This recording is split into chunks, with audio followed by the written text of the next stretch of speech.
I had gone into this sports shop one day and saw this fish that was hanging up on the wall, and I thought it was incredible. I'd never seen one quite like it before in my life. Usually they look like they're plastic fish and very unappealing or uninspiring, but this one had been hand painted and it looked like the fish actually came out of the water.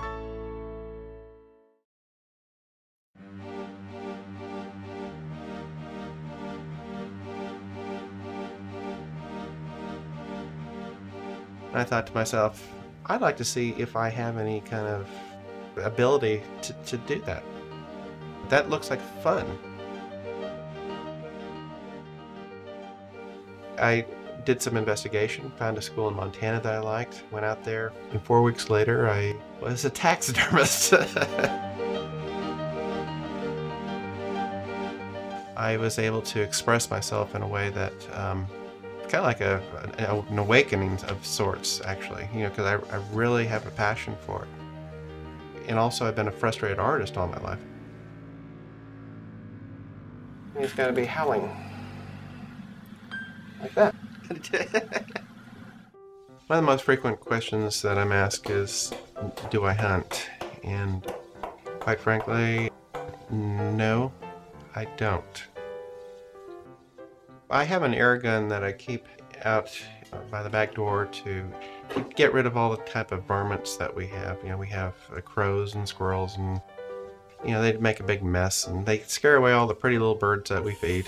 So anyway, I thought, well, I'm gonna just get rid of some of these crows because they're nuisance, and I didn't think anything of it at the time, but I shot it and it fell like a rock right into our pasture here. And I went over and I felt kind of sad for the guy. And I think that just reiterated to me that I just don't have it in me to do that kind of thing. I mean, it's a simple thing, but I'm starting to tear up here. No, I'm kidding. I have been a horror film fan my whole life, and I would watch the Saturday at 3 o'clock Mona Lisa. It's kind of like the precursor to Elvira. This sexy vamp who would be sitting there on this couch and being sarcastic and funny. And then we'd proceed to watch these B movies that were, as a 5-year-old, I guess, scary, but at the same time kind of funny.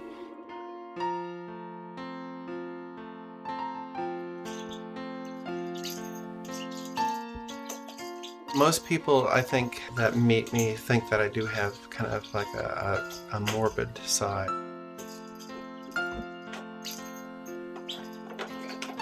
I don't see it. I'm kidding myself.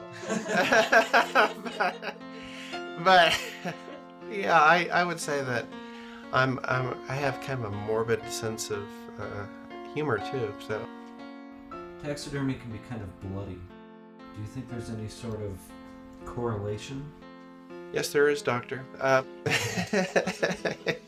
think there is a definite connection between, and I think, now that I think about it, I think that's in part why I didn't have too much of a qualm, I think, about not only doing fish taxidermy, but going over into the deer and starting to work with the hides and recreate, like Frankenstein, so to speak, these animals. Maybe in some part there's a little Dr. Frankenstein lurking.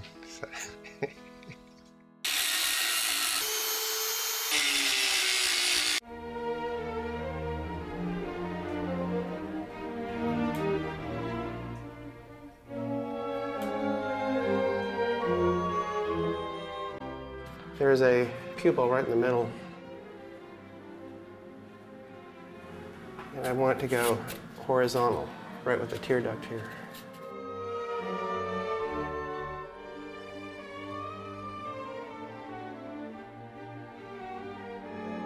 First of all, you have to start off with a nice, fresh cape, one that looks fresh back from the tannery and actually wash it and give it a nice shine to it. You wondered about what makes a taxidermist happy.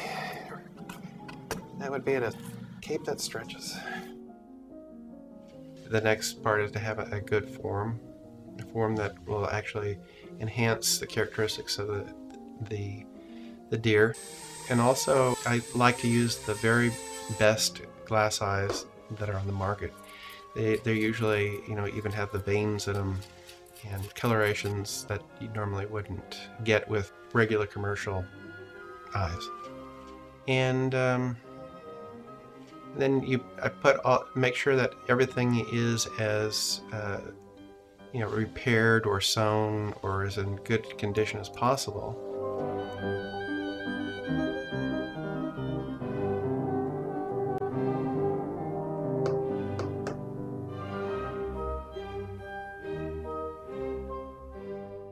Then I have clay that's inside the bases of the ears and around the eyes to bring out like a mood of the animal. So for instance, if it's in high alert, the eyes might be a little bit more wide open and the ears would be sticking straight up versus one that's kind of sneaking around, like what's going on. The ears might be a little bit back and the eyes might be a little bit more closed.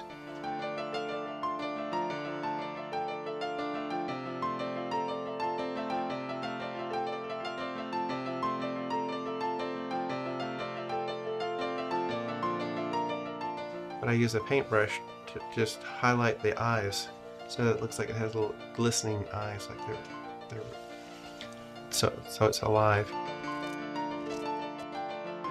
Taxidermy, I guess, can be considered a morbid field, and yet I don't see it that way. Maybe it's just because I'm comfortable with that kind of stuff. It certainly is very bloody sometimes, very gross, but I have come to a point where I'm kind of I don't know, used to it. And it's probably just because I've watched too many horror flicks as a young man. I've been warped.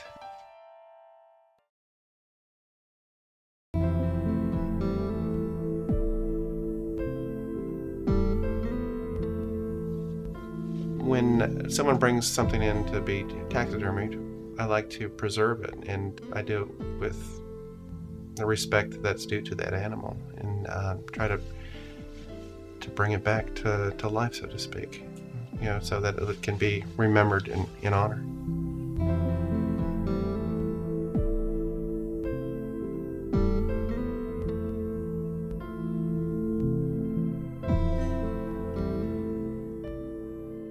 I got this elk, and it was in a bag. The head was put in the bag with the antlers sticking out, and he told me that he only had it for like 3 or 4 days. Well, yeah, I've heard that before. And it was probably one of the most disgusting things I'd ever seen. There's maggots crawling out of its mouth and its ears and in the eyes. I just find more and more maggots that somehow, I don't know how they got that deep inside the skull. I'll never know.